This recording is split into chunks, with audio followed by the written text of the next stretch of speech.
욥기서 39장 말씀을 보겠습니다.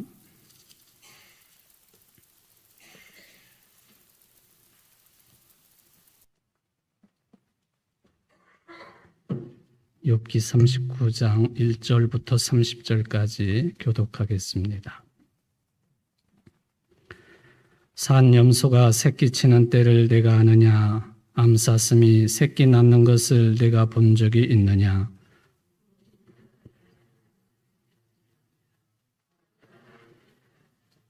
그것들은 몸을 구부리고 새끼를 낳으니 그 괴로움이 지나가고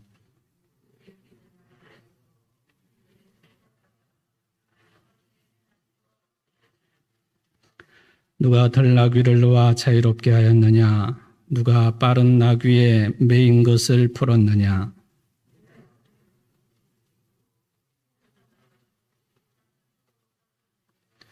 들나귀는 성읍에서 짖거리는 소리를 비웃나니 나귀 치는 사람이 지르는 소리는 그것에게 들리지 아니하며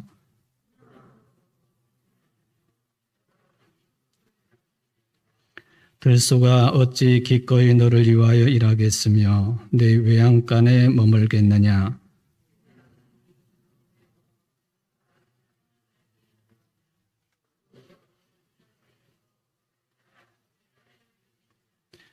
그것이 힘이 세다고 내가 그것을 의지하겠느냐? 내 수고를 그것에게 맡기겠느냐?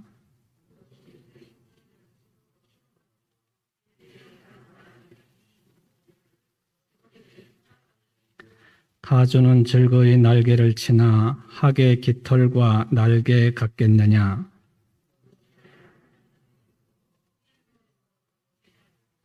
발에 깨어질 것이나 들짐승에게 밟힐 것을 생각하지 아니하고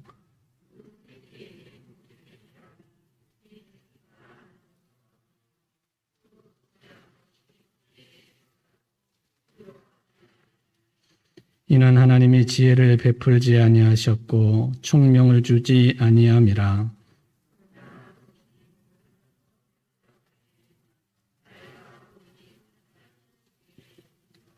말의 힘을 내게 네가 주었느냐? 그 목에 흩날리는 갈기를 네가 입혔느냐?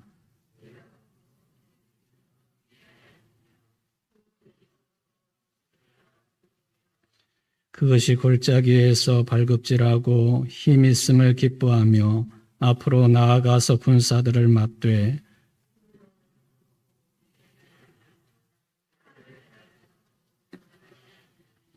그의 머리 위에서는 화살통과 빛나는 창과 투창이 번쩍이며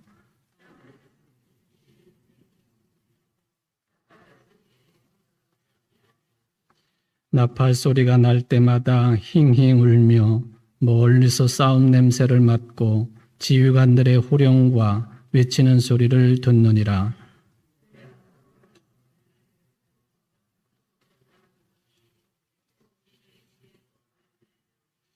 독수리가 공중에 떠서 높은 곳에 보금자리를 만드는 것이 어찌 네 명령을 따름이냐?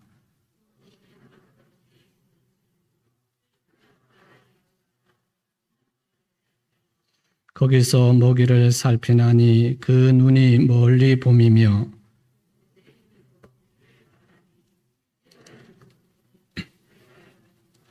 아멘.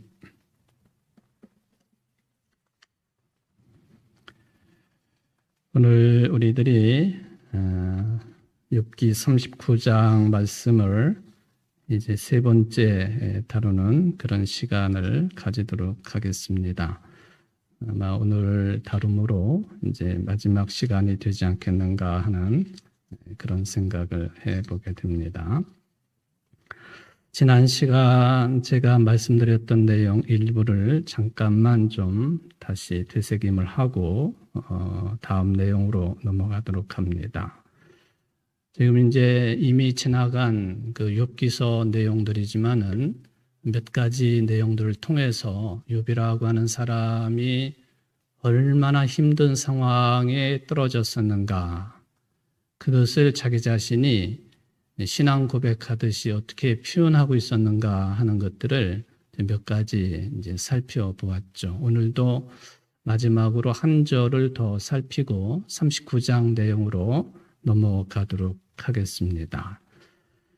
그 중에서도 이제 지난번에 다루었던 내용 중에 생각을 해보면은 욥이 얼마나 어려운 상황 속에 있었느냐 하는 것을 13장 3절 말씀을 가지고 일부분 살펴보았죠. 참으로 나는 전능자에게 말씀하려 하며 하나님과 변론하려 하노라. 욥기서 13장 3절 말씀, 이거 매우 중차대한 의미를 담고 있는 그런 내용이에요. 뜻은 뭐냐 하면은 하나님과 직접 대면해가지고 변론을 한다고는 했지만은 어찌 감히 하나님과 변론을 할 수가 있겠습니까?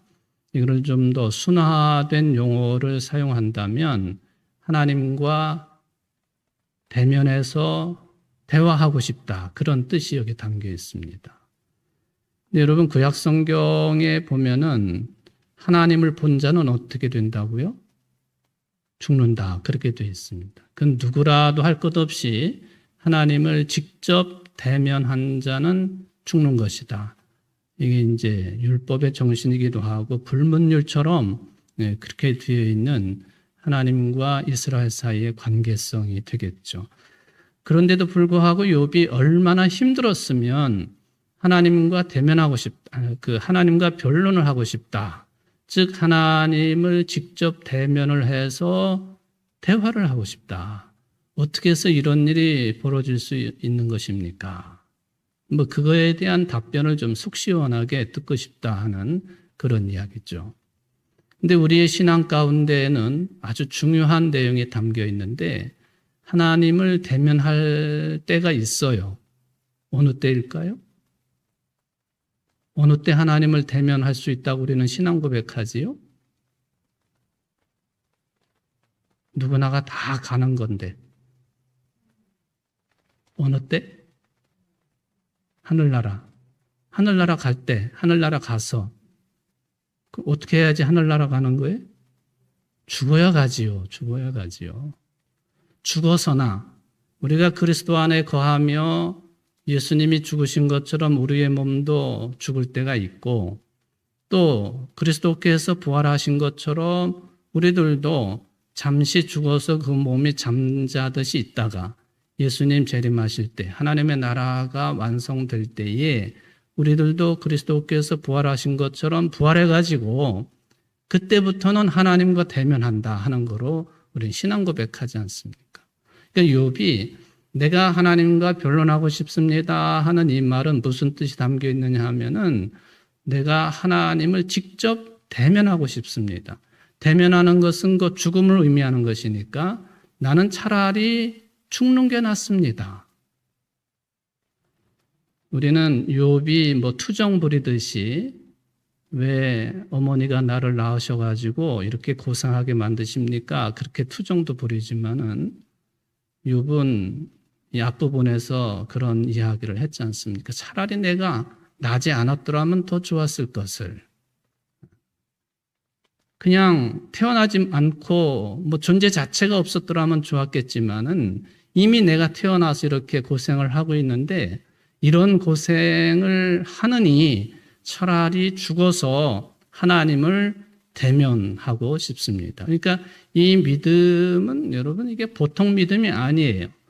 욥이 어려움을 겪더니만 무슨 말만 많아지고 그리고 신앙도 좀 이상하게 흘러가는 것이 아닌가 하는 생각을 가지게 하는 표현들이 자주 나오지만은 이런 이야기들을 들어보면은 욥이 하나님을 대면하기를 원하는구나. 그 죽어야만이 가능한 일인데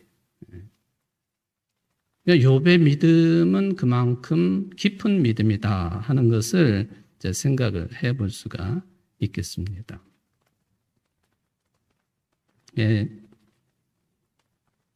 하나님 만나는 것이 그게 우리 인생의 완성인데, 우리 생명의 삶의 완성인데, 하나님을 만나는 것이 가장 좋은 모습이니까 그렇다고 오늘 죽어야 되겠다. 그렇게 생각하는 사람 있나요? 네, 없어요. 저도 마찬가지. 좀 더 건강하게 오래 살다가 때가 되면 가야지. 때가 되면. 그 때가 내가 정한 때가 아니라 하나님이 정하신 때가 되어서 야, 이건희 너 와라 하면은 그때 가야지. 제가 왜 얼굴에 점도 안 빼고 성형도 안 하는 줄 아세요? 주변에 다른 교단 목사님들이 제 얼굴에 점이 많거든요. 이 목사 점 좀 빼라고. 근데 점 빼는 게 아프다 하는 이야기도 많이 들으니까 일단 겁이 나고 이 얼굴에 점 빼봤자 그게 그거지 무슨 뭐. 그런데 머리카락 하나까지 다 세시는 하나님이신데 내 얼굴에 점도 다 헤아리실 거 아니에요. 근데 만약에 하나님이 은혜를 주셔서 내가 천국 문에 들어갔어. 베드로가 지키고 있다가 이거니? 너 점의 얼굴이 1000개인데 왜 100개밖에 없어? 퇴짜야. 그러면 어떡해? 그래서 나 점 못 빼. 성형도 못하고. 전혀 다른 얼굴로 가면은 못 알아보잖아요. 사람들이 농담 삼아서 그런 이야기를 많이 하는데 어쨌든 욥은 내가 지금 이렇게 아주 죽을 지경에 떨어져 있지만 차라리 이럴 바에는 하나님의 얼굴을 대면해서 하나님과 대화하고 싶다. 그런 이야기를 했다라고 지난 시간에 다루었던 내용 일부가 되겠습니다.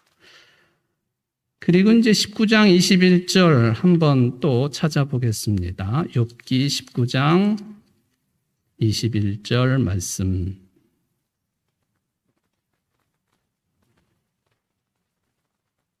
같이 읽어봅시다. 나의 친구야, 너희는 나를 불쌍히 여겨다오. 나를 불쌍히 여겨다오. 하나님의 손이 나를 치셨구나. 이 말씀입니다. 지금 이제 욥이 친구들과 대화를 나누며 대화라기보다도 일반적으로 혼나고 있는데 욥은 욥대로 자기는 잘못할 게 없다. 더 본질적으로 이야기하면 죄 지은 것이 별로 없는데 내가 왜 이런 어려움을 겪고 있느냐? 그러니까 친구들은 네가 죄를 지었기 때문에 이런 어려움을 만나고 있다. 그러니까 회개하라 하는데 욥은 그렇지 않다고 자꾸 이야기하지 않습니까?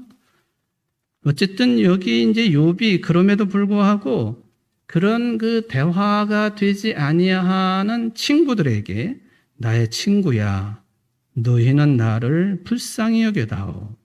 나를 불쌍히 여겨다오. 하나님의 손이 나를 치셨구나. 그러니까 요 내용을 읽어보면은 전반적으로 보면은 욥과 친구들 사이의 대화가 어색한 부분이 참 많은데 그래서 제가 여러 차례 욥의 친구들이 욥에게 충고하는 내용들이 당시 수준으로서는 그게 정당한 거였다. 이스라엘 민족의 어떤 지혜에 관련된 내용이고 그런 지혜를 근거로 하나님과의 관계를 이루어가고 또 삶을 이루어가는 사람들이기 때문에 그때 당시 대부분의 사람들이 그렇게 생각했던 거예요. 병이 걸리거나 또는 집안이 망하거나 자식들이 부모 앞서 간다거나 이런 것들이 생기면은 네가 죄를 지어서 이런 일이 생긴 거야. 그러니까 빨리 하나님 앞에 회개해야 돼.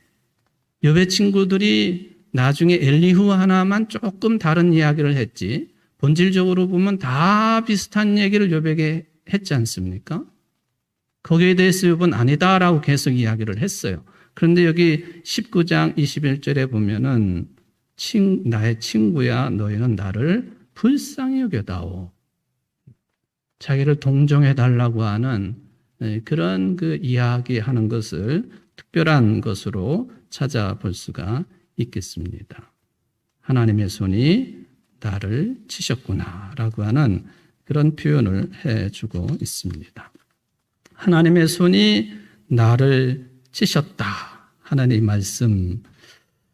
그 하나님은 끝까지 침묵을 하시면서 행동으로 옮기시는데 그런 그 동방의 의인이고 또 뭐 정결법에 있어서도 어긋남이 없었던 이 위대한 인물 욥을 하나님이 치셨다. 그러고도 친구들을 통해서 뭔가를 하나님의 본래적인 뜻을 전하시는 것이 아니라 친구들의 이야기들은 모두 다가 욥이 반발심을 가지게 하는 그런 이야기들만 했거든요. 지난 시간에도 그것을 우리가 하나님의 침묵이라고 그렇게 말씀을 드렸는데 이 하나님의 침묵 가운데에서도 하나님은 하실 일을 착착착 진행을 하고 계시단 말이죠. 그 욥이요.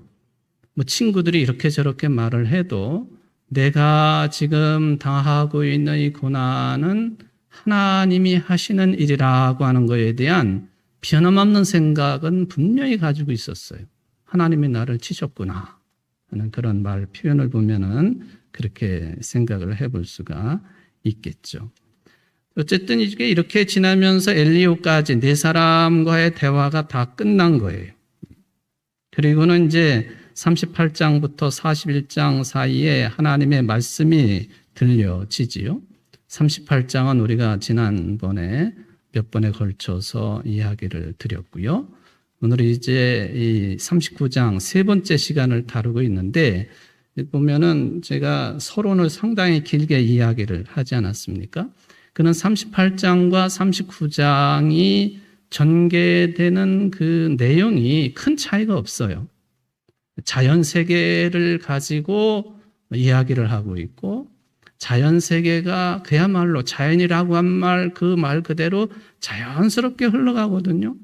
인간들이 개입하지 않아도 자연 세계는 자연스럽게 진행되고 흘러가게 돼 있어요. 그래서 자연이지요. 사람들이 거기다가 뭔가를 노력을 기울이고 또 뭔가 설치를 하고 건드리고 하면 그 인공이라고 그러잖아요. 인공적이다. 자연은 자연스럽게 흘러갑니다. 여기 욥기서 38장이나 39장 하나님께서 욥에게 자연을 통한 말씀을 하시는데 자연이 자연스럽게 흘러감으로 생명의 삶을 이루게 되는 이유는 뭐냐? 하나님의 섭리라. 그게 이제 38장, 39장의 주된 흐름입니다.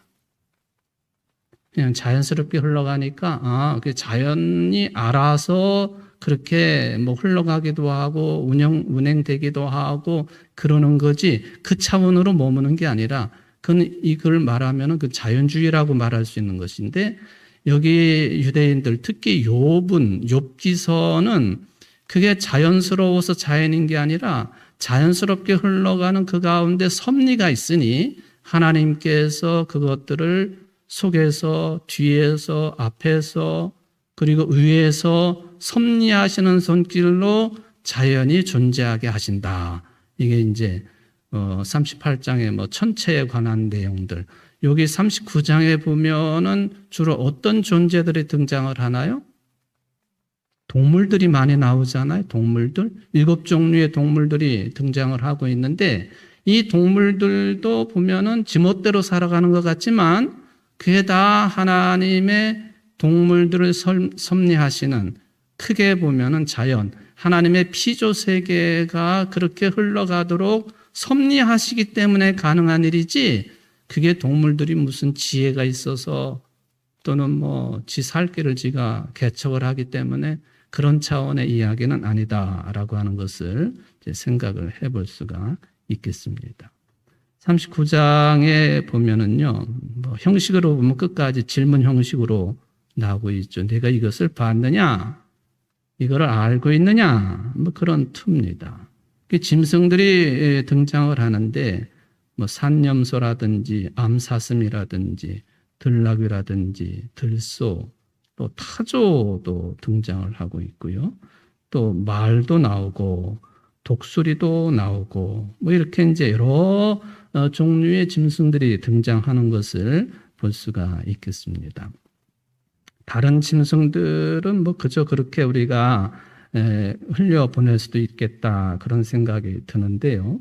그런데 이 여러 짐승들 가운데 독특하게 표현을 해놓은 짐승이 하나 있습니다. 그게 뭐냐 하면은 여러분들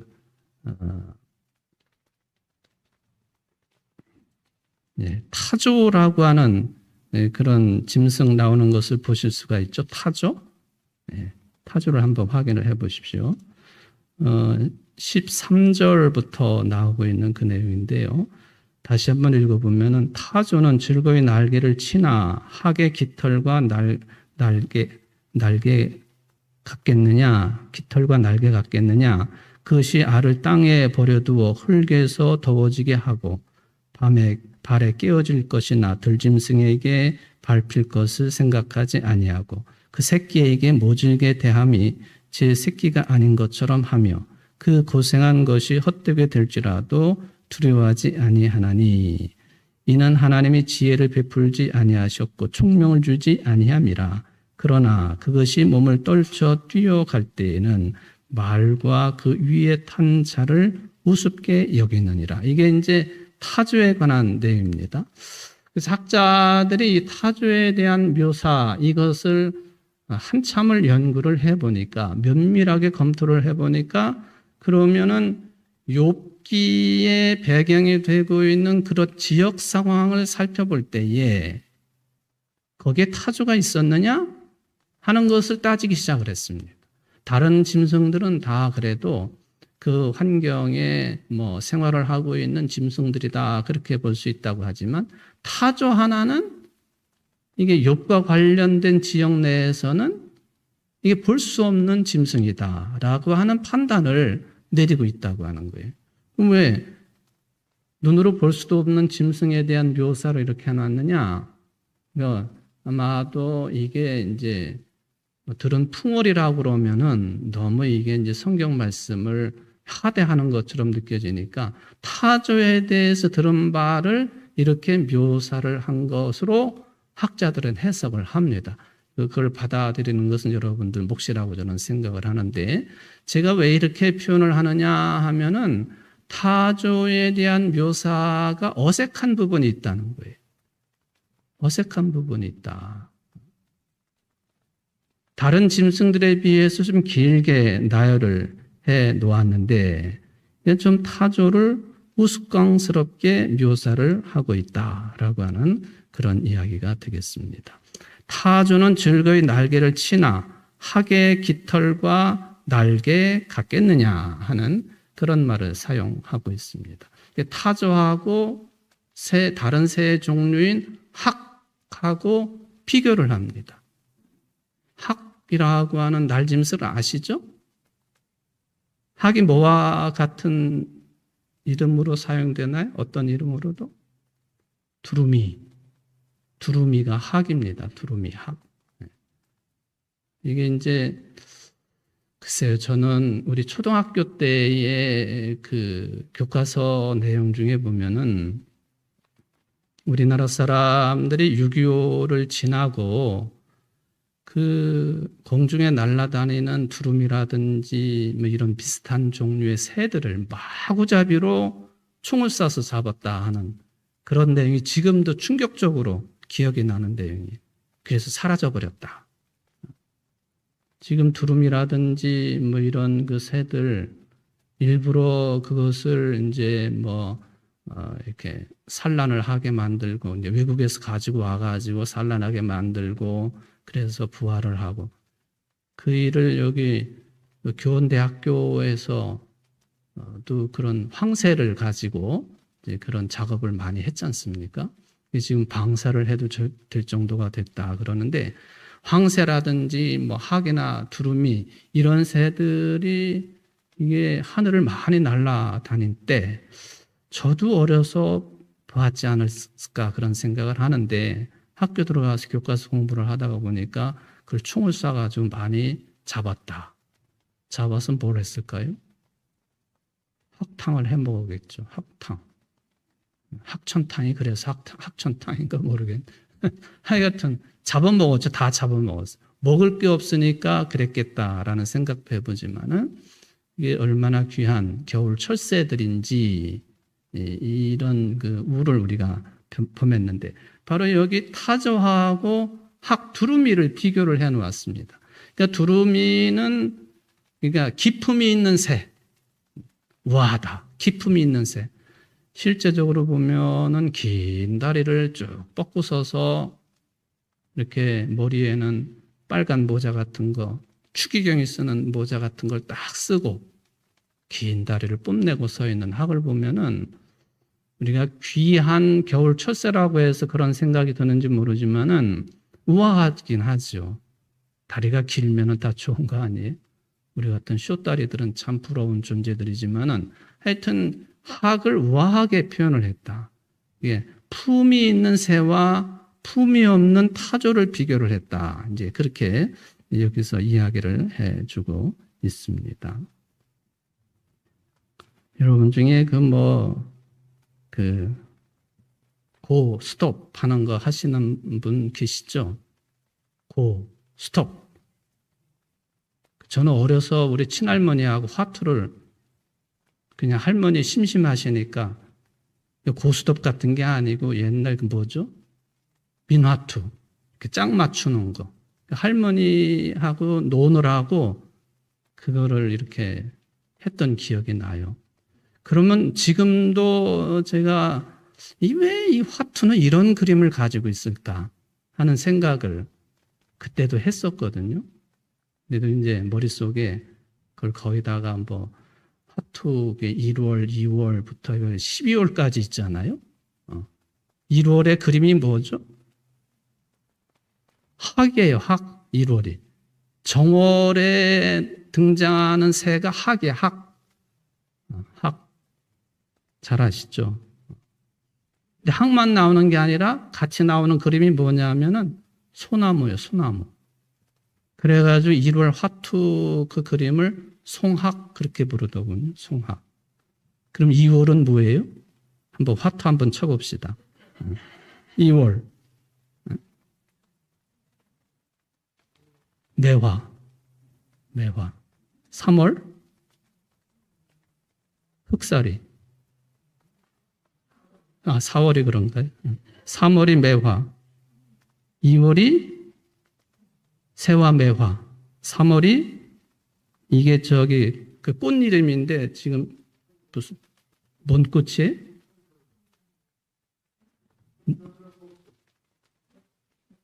벚꽃. 네, 맞는 것 같아요. 벚꽃. 4월이 흑사리하고 비둘기. 5월은 난초. 6월은 목단. 네, 잘 아시네. 7월 홍쌀이 멧돼지. 8월 여러 가지가 나오죠. 지평선도 나오고 보름달도 나오고 기러기도 나오고. 9월 국화. 10월 단풍하고 사슴. 11월 이게 조금 애매하죠. 오동나무 잎하고 꽃. 그리고 거기에 닭머리 같은 게 하나 그려져 있고. 12월 이게 나무는 겨울 보드나무라고 그래요. 지비하고 그리고 하얀 바탕은 눈이 내리는 거고 또 우산을 쓰고 있으니까 비가 오고 있고. 이게 저도 명확하게 모르니까 한번 찾아봤더니 하나만 제가 잘못 기록을 한 것 같은데, 근데 1월이 송학이요, 송학. 그러니까 정월은 우리에게 아주 그 귀한 달이라고 하는 개념이 있기는 합니다만 그 시작을 알리는 것이기 때문에 우아하게 소나무처럼 절개 있게 그런 뜻이 여기 담겨 있다고 생각이 되어집니다. 근데 타조하고 학하고 두루미하고를 비교를 해 놓았습니다.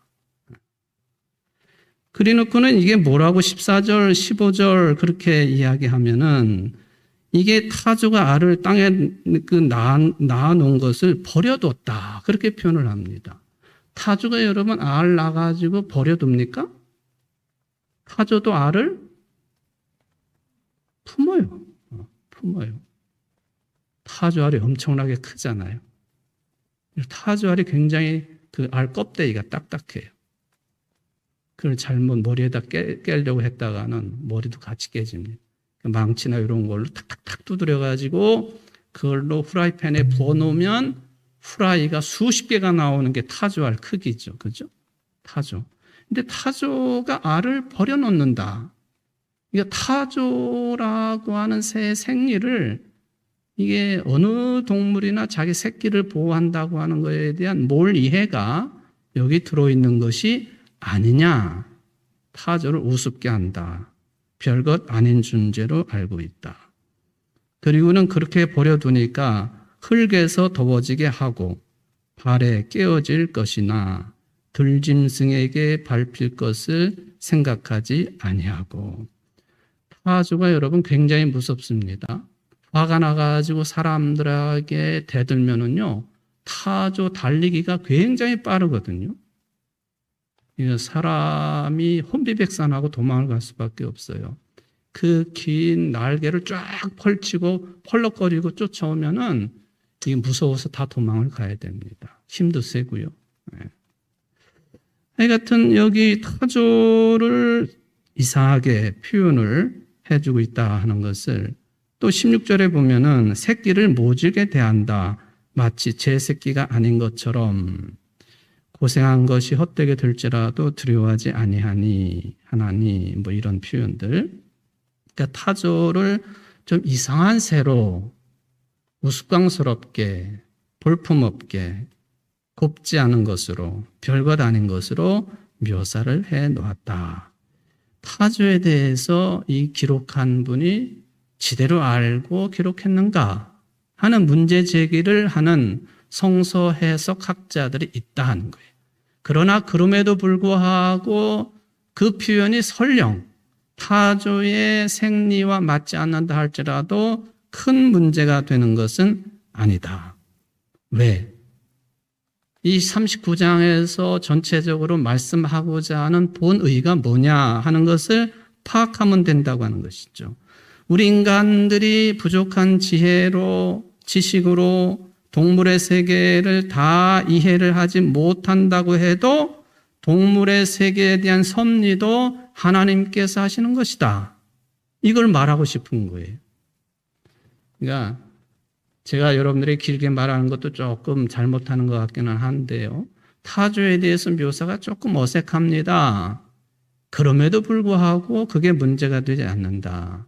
사람이, 여기 기록자도 그런 것처럼 사람의 몰 이해가 어느 한 새에 대해서 잘못 묘사한 것이 있다 할지라도 그건 문제가 되는 것이 아니다. 하나님의 섭리가 저들 가운데에도 분명하게 있는 것이다. 이거 확인하면 되겠다라고 하는 것을 말씀드릴 수가 있겠습니다. 그리고는 이제 말이 나오고 또 뭐 독수리가 나오고요. 또 30절에도 이제 그런 표현이 나오고 있습니다만은 이 독수리에 관한 이야기, 이제 매도 나오지만은 독수리에 관한 이야기를 좀 한 군데 더 살펴보도록 하겠습니다. 27절 이하에 보면은 독수리가 공중에 떠서 높은 곳에 보금자리를 만드는 것이 어찌 내 명령을 따름이냐. 그것이 낭떠러지에 집을 지으며 뾰족한 바위 끝이나 험준한 데 살며 거기서 먹이를 살피나니 그 눈이 멀리 봄이며 그 새끼들도 피를 빠나니 시체가 있는 곳에는 독수리가 있느니라. 여기 27절부터 29절까지를 보면은 독수리의 일반적인 생활상에 대한 묘사예요. 독수리들은 다 높은 곳에다 그 둥우리를 치지 않습니까? 보금자리를 그렇게 만드는 거죠. 독수리들이 새끼들을 양육하는 모습을 보면 모질게 하지요? 날 때쯤 되면 이놈의 새끼가 날아야 되는데 날지 않으면요, 뭘 주지 않아요? 먹을 것을 안 줘요. 배를 골게 만들어요. 그래가지고 어미가 있는 곳까지 억지로라도 날라오게 만들죠. 그러면 그때 보상으로 뭐 고기를 찢어주든지 그 먹이를 주죠. 안 나르면, 날 때가 됐는데 안 나르면요, 끝까지 먹이를 안 주는 거예요. 저거는 끝났다. 뭐가 문제가 있다. 그리고 부화된 새끼들 중에 이게 현찮다 싶으면요, 어미가 고기를 물고 와도 그 새끼에게는 먹이를 잘 주지 않아요. 자연 도태가 되도록 만들죠. 한 마리나 두 마리. 강한 새끼를 키운다라는 그런 입장이 분명하게 여기 들어있는 거죠. 이게 보금자리를 떠나야 되는데 안 나르면 하이 같은 먹이를 안 줘가지고 그 위험한 높은 곳에서 그 새끼가 날개를 퍼드덕거리면서 이미한테 오면 사는 것이고 그거 이기지 못해가지고 떨어지면 그대로 죽는 것이고 여러분 이 독수리뿐만 아니라 새들 중에 보면은 부화가 돼가지고 이 그 보금자리를 떠나는 그런 새들이 있는데 다 누구나 어떤 새나 다 마찬가지지만은 특별히도 엄청나게 높은 데서 뛰어내려야만 되는 그런 새끼들이 굉장히 많아요.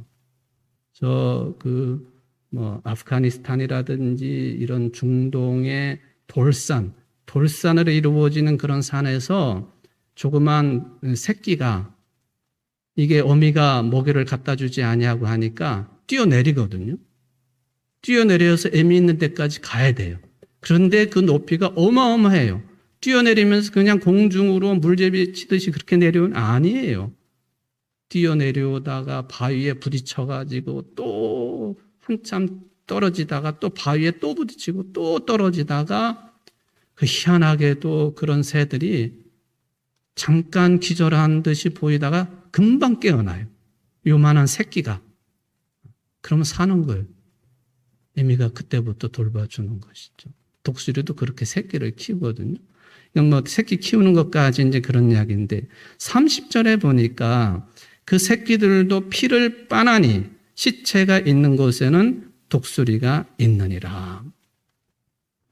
당연히 독수리 어미가 쥐를 잡아오든지 토끼를 잡아오든지 아니면 조그만 여우를 잡아오든지 뱀을 잡아오든지 그러면은 그것을 먹을 만큼 찢어가지고 새끼들도 먹게 하죠. 금방 죽은 것을 먹어야 돼요. 새끼들도. 피를 먹는 거죠. 피를 빠나니. 이것도 이제 맞는 표현이라고 이제 생각을 해볼 수가 있겠습니다. 여기 이제 그 새끼들도 피를 빠나니 시체가 있는 곳에는 독수리가 있느니라. 마태복음 24장 28절에 보면은 여기도 비슷한 말씀이 연관되어 있어요. 죽음이 있는 곳에는 뭐가 모인다고요? 독수리들이 모일 것이니라. 이게 이제 유대인들이 알고 있는 속담, 격언 그런 비슷한 말씀으로 우리가 받아들이면 되겠다 하는 생각을 해보게 됩니다. 여러분들 복음서 마태, 마가, 누가, 요한복음을 읽게 되는데 이 복음서의 저자들을 동물로 그렇게 비유하는 그런 내용들이 있습니다. 그래서 외국의 성당이나 또는 교회나 또 어디 이런데 종교와 기독교와 관련된 그런 조각들이 있는 곳에 가보면은 이게 교회 안에 예를 들면 독수리가 이렇게 조각으로 남아있다. 또는 황소가 조각이 되어 있다. 이런 것을 보면 이것은 이게 요한이고 마가고 누가고 이렇게 우리가 이야기를 합니다. 그런 이야기는 잘 알고 계시죠? 근데 마태는 첫 복음서라 그런지 모르지만은 인간의 모습을 하고 있는 천사처럼 묘사를 해요. 천사 뭘 가지고 있죠? 날개를 가지고 있잖아요. 그럼 마태는 그렇게 인간 비슷한 천사의 모습으로 묘사를 한다 하면 마가는 사자로 묘사를 하고요. 누가는 황소로 묘사를 하고요. 요한은 독수리로 묘사를 한다. 이거는 다 의미가 있는 것들인데 옛날부터 그렇게 해왔다는 것이죠. 우리가 그것을 요즘도 적용해야 되겠느냐? 그건 아니지만은 그래서 성지순례를 가신다든지 아니면은 TV를 통해나 그림이나 이런 종교, 기독교 관련된 그런 내용들을 보시다가 교회 안에 독수리 상이 있다 그러면 이건 요한을 상징하는 거구나. 그렇게 판단하시면 거의 맞아요. 요한이 독수리를 이제 상징 동물로 그렇게 사람들이 해석을 하고 있습니다. 그 이유는 있겠지만 제가 거기가 문제가 아니고, 여기 이제 독수리 새끼들이 피를 빤다라고 하는 이 표현하고 좀 관련 지어가지고 제가 좀 오늘은 수요 예배지만은 그림을 2장을 좀 준비를 했습니다. 그림을 보시면 이게 예수님의 십자가죠. 십자가인데 저게 유명한 그 이탈리아의 피렌체를 가면 우피치 미술관이라고 하는 아주 유명한 미술관이 있습니다. 그 우피치 미술관, 메디치 가문과 관련이 있는 그 미술관인데, 그러니까 피렌체를 가면은 반드시 들려야 되는 것이 우피치 미술관이에요. 우피치 미술관에 있는 십자가 상입니다. 근데 뭐 좌우에 예수의 어머니 마리아가 있고, 저 그림으로 보면은 여러분 왼쪽에 마리아고 오른쪽이 제자 요한이고, 맨 위에 꼭대기를 보면 확대를 한번 해볼까요? 네. 뭐가 있을까요? 뭐예요 저게? 동물이죠? 동물인데 공중을 날아다니는 날짐승이에요. 날짐승. 네. 저 어미새 가슴이 무슨 색으로 되어 있죠? 무슨 색이에요? 빨간색. 저게 뭘까요? 피예요, 피. 저 새를 보통 중세 시대 때부터 그 날짐승 중에 펠리컨이라고 하는 새가 있잖아요. 부리 밑에가 이렇게 주머니가 있는 새. 그죠? 그 물고기를 이렇게 잡으면은 그 일단 주머니 속에 가둬놓죠. 그런데 이 펠리컨의 특징 중에 하나가 뭐냐 하면은 정 먹을 것이 없으면 에미사가 지 가슴을 뜯어내, 살점을 뜯어내 가지고 새끼에게 뭘 먹인다? 피를 먹여요. 피를. 그 다음 사진도 보시면 어느 성당 조각인데요. 네모칸 안에, 그 노란 네모칸 안에 있는 새가 보이시죠? 조금 더 가까이 못 당기나 저거? 내가 무리한 요구를 하나요? 저것도 펠리컨이에요. 펠리컨. 왜 이 새가 예수님의 십자가 꼭대기에 자리를 하고 있을까요? 펠리컨처럼 보이시죠? 부리가 이렇게 두툼하고 길쭉하게, 부리 밑에 주머니가 이렇게 있습니다. 평상시에는 그게 잘 안 나와, 이 주머니가. 펠리컨, 먹을 것이 없으면, 새끼에게 먹을 것이 없으면 지 가슴을 뜯어가지고 피를 짜내가지고 새끼에게 먹이는 새. 그러니까 당연히 저 펠리컨은 중세시대부터 누구를 상징한다? 예수님을 상징한다. 보혈의 피로 우리 인생들을 구원하시는 예수님. 그래서 이 펠리컨 새는 저렇게 이제 피를 먹임으로 인하여 새끼가 죽음으로부터 이렇게 구해지는, 그래가지고 저 새를 부활을 상징하는 새로도 이야기를 합니다. 여기 독수리 새끼들도 피를 빠나니 독수리 새끼야 애미가 이미 금방 죽은 것들을 뜯어 먹이니까 피를 빨 수밖에 없지만, 여기는 먹을 게 없을 때 펠리컨은 지사를 뜯어가지고 새끼들을 먹인다. 죽어가는 새끼들이 애미의 피를 빨아먹음으로 다시 생기를 얻어가지고 생존한다. 그래서 부활을 상징한다. 그렇게 되어 있습니다. 펠리컨이라고 하는 새 우리나라에서는 볼 수 없죠. 그 외에 강이나 이런 데서 물고기를 잡으면 목을 이렇게 졸라가지고 물고기를 다시 개워넣게 하는 새는 뭐죠? 가마우지랑 비슷한 그 삶의 조건을 가지고 있는 새가 펠리컨이다. 그렇게 보시면 되겠습니다. 어쨌든 이렇게 여러 가지 동물들에 관한 이야기인데요. 38장이나 39장이나 자연세계에 관한 이야기를 왜 했을까? 그것들을 통해서도 하나님의 생명의 섭리를 깨달아라. 그거 다 하나님이 하시는 일인데 네가 뭘 안다고 주저리 이렇게 얘기를 하니 왜 이렇게 말이 많으냐? 네가 알고 있느냐? 오늘 제목이 아느냐? 그런 것 운행하는 사람이 바로 나다. 나 여호와 하나님이다 하는 그 말씀을 여기서 해주고 있다고 우리가 바라보시면 되겠습니다. 이게 결론이 되겠습니다. 자, 이렇게 이제 그 내용들을 보면서 마지막이야 우리가 42장까지 가봐야 되겠지만은 여러 차례 제가 언급을 하고 있는 내용이에요. 42장 5절. 이제는 내가 주를 눈으로 배움나이다. 자기가 죽어가지고 하나님과 대화를 하고 하나님께 뭔가 법적으로 따져야 되겠다 그런 말을 했던 욥. 죽어서야 하나님을 만나는 것이니 차라리 내가 죽었으면 좋겠습니다라고 투덜대듯이 이야기했던 욥이 42장 5절 가면은 아직 죽지도 않았는데 이제야 내가 주를 눈으로 배움나이다.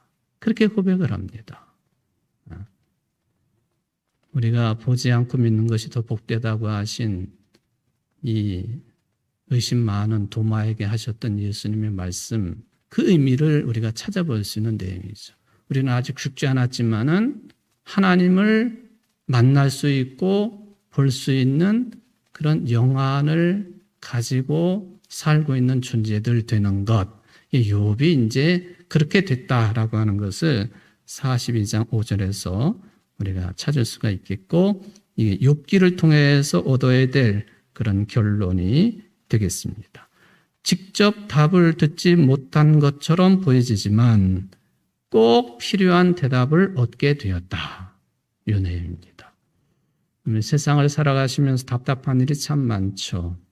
이럴 때 하나님이 짠 하고 나타나셔서 말씀해 주시고 또 행동해 주시고 제발 침묵만 하지 마시고 그러셨으면 좋겠는데, 그런 우리들에게 역시 38장, 39장 말씀처럼 계속 우리에게 뭔가를 보여주시면서 하나님은 말씀하고 계심에도 불구하고 우리가 깨닫지 못하는 것뿐입니다.